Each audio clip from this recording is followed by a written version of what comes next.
एक बड़ी जिम्मेदारी दे दी है कि अगर सत्ता परिवर्तन का खेल होगा तो पहली कैबिनेट में साबित करके जाएंगे।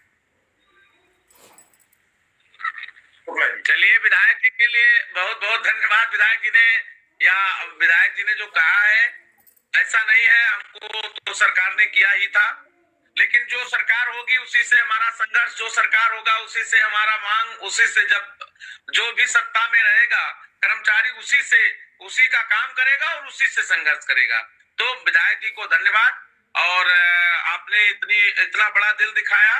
लेकिन अभी हमारा पूरा का पूरा संघर्ष और अपेक्षा वर्तमान सरकार से है, क्योंकि उनके लिए हम काम कर रहे हैं। कार्य सरकार में हम तल्लीन है, कार्य सरकार हम सुबह से शाम तक करते हैं। इसलिए मैं माननीय मुख्यमंत्री जी ने भी 16 अक्टूबर को हमने निवेदन किया था। माननीय मुख्यमंत्री जी हमसे 5 साल बाद मिले थे और माननीय मुख्यमंत्री जी ने कहा था कि उपचुनाव के बाद करेंगे। उपचुनाव के ठीक बाद हमारा परिक्रमा शुरू हो गया। प्रमुख सचिव से लेकर डीजी, प्रमुख सचिव, उप मुख्यमंत्री, सबसे मुलाकात हो गई है, माननीय मंत्री जी से भी हो गई है। कल हमारे साथी लगातार सबसे मिले हैं। आज मैं भी आ गया हूँ, कल मैं भी प्रयास करूंगा। और इसके बाद मैं चाहूंगा कि मुख्यमंत्री जी जो भी अपना देना चाह रहे हैं, जो भी उनका कृपा दृष्टि है, वो हमारे शिक्षा में निदेशकों के ऊपर आवे, बने।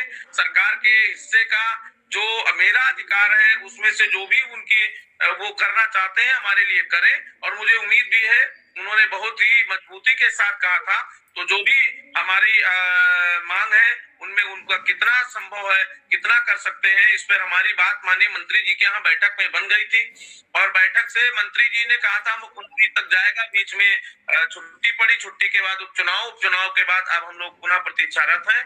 तो मैं आश्वस्त अपने साथियों को करूंगा कि लगातार हम लोग लगे हैं और निश्चित रूप से परिणाम सुखद हो, इसके लिए हम संघर्ष कर रहे हैं। सुखद होना भी चाहिए, क्योंकि संघर्ष जब चलता है और जब बहुत ज्यादा समस्याग्रस्त होता है आदमी, तो कोई ना कोई रास्ता निकलता है। तो रास्ता निकलना चाहिए और रास्ता निकलेगा। और मैं ये भी अपेक्षा करता हूँ कि जो अभी हमारे साथी आज पूरा दिन सदन की कार्रवाई के बाद बहुत वो में है, वो स्पष्ट ये जान ले कि जब तक कोई भी नया आदेश सरकार का नहीं होगा, तब तक जो पिछला आदेश है उसी को जवाब में माननीय विधायक जी को भी पत्र मिलता रहेगा। जो भी सवाल जवाब आएगा वो पिछले सदनों की कार्रवाइयों में हमने देखा कि जब भी माननीय विधायकों का, माननीय विधान परिषद सदस्यों का प्रश्न आता है, तो जो पूर्व की बातें हैं 3500 से 10,000 वो लिख करके चला जाता है। और उसका परिणाम विधायक ये होता है कि आघात में हमारे तमाम साथी जो नई बात को समझ पाते हैं, वो तमाम लोग बहुत ही कुंठित हो जाते हैं, बहुत ही दुखी हो जाते हैं, उनकी भावनाएं ग्रसित हो जाती हैं। क्योंकि वो 8 साल से कोई भी एक पैसा नहीं बढ़ा, तो उनको भी बहुत परेशानी है और विश्वास नहीं होता। वही होता है कि आदमी कहता है और कुछ नहीं हुआ, तो उनको भरोसा नहीं होता है। इसलिए हम लोग पहले से प्रिपेयर हैं, पहले से तैयार होकर कह दे रहे हैं कि किसी भी प्रकार से आप आत्मघाती कदम नहीं उठाएंगे। आप पूरी तरह से कहीं से भी अपने आप को आसक्त महसूस नहीं करेंगे।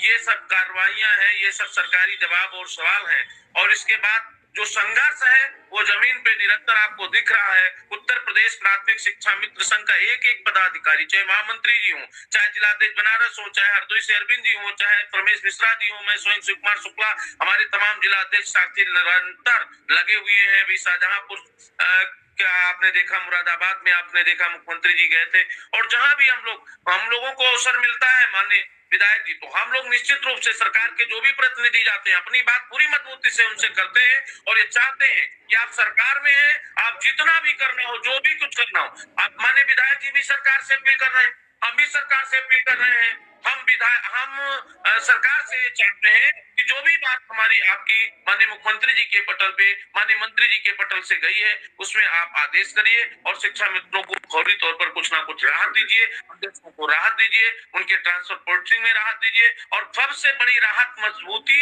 आर्थिक रूप से हमको मजबूत करिए, जिनकी मुझे आवश्यकता है और जिससे हमारा परिवार आगे बढ़ सकता है, जिसके बल पे हम अपने परिवार को आगे बढ़ा सकते हैं। जो परिवार पूरे दिन पूरी रात मेरी तरफ देखता है और हम उसको कुछ नहीं कर पाते हैं, कातर भरी निगाहों से वो देखता है कि पिताजी हमको दवा दे देंगे, अच्छा बस्ता दिला देंगे, अच्छा कपड़ा दिला देंगे, अच्छा स्वेटर दिला देंगे, लेकिन अपने और नहीं बता रहा हूँ माननीय मुख्यमंत्री जी, हम निश्चित रूप से आप उस आर्थिक व्यवस्था को सुदृढ़ करें और जो हमारे साथी इधर उधर हैं उनको उनके मूल विद्यालय भेजने का प्रयास करें। महिलाओं की बड़ी समस्या है, उसमें सुधार हो।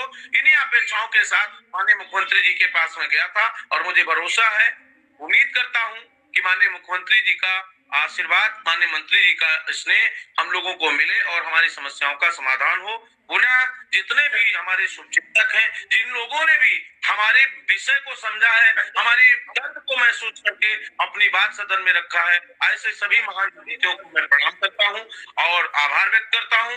और आगे हमारी अपेक्षा रहेगी कि निश्चित रूप से हमारे दर्द में आपका जो है मलहम लगता रहे, आपका शाब्दिक मलहम लगे, जिससे हमारा हृदय का जो आघात है वो निश्चित रूप से सही रहे और कम होता रहे।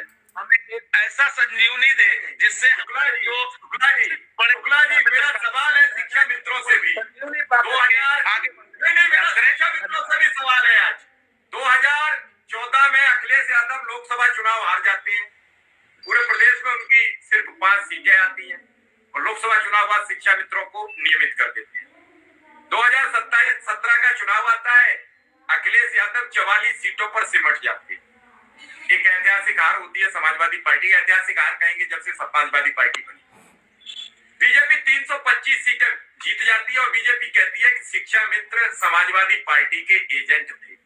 जाने कौन सी थ्योरी है, एक तरफा चुनाव में जीत होती है और वोटर एजेंट बना रह जाता है। मैं नहीं समझ पा रहा हूं कि कौन सा गणित है, कौन सा भाग है।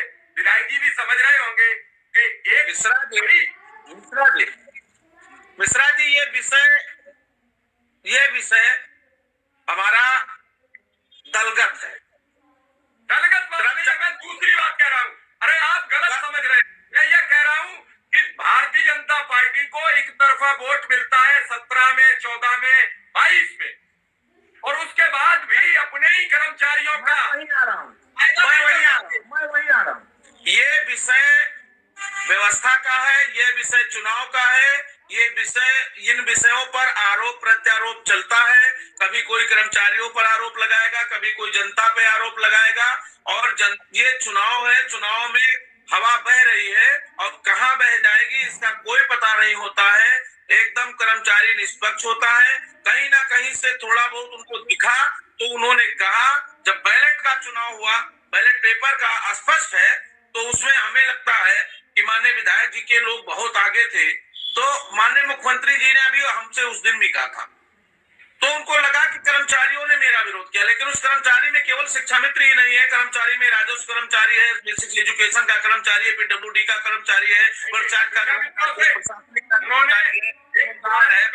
मसला था वो विधानसभा चुनाव के 10 साल बाद लोकसभा के बाद लागू कर दी, वो भी तो कर्मचारी थे।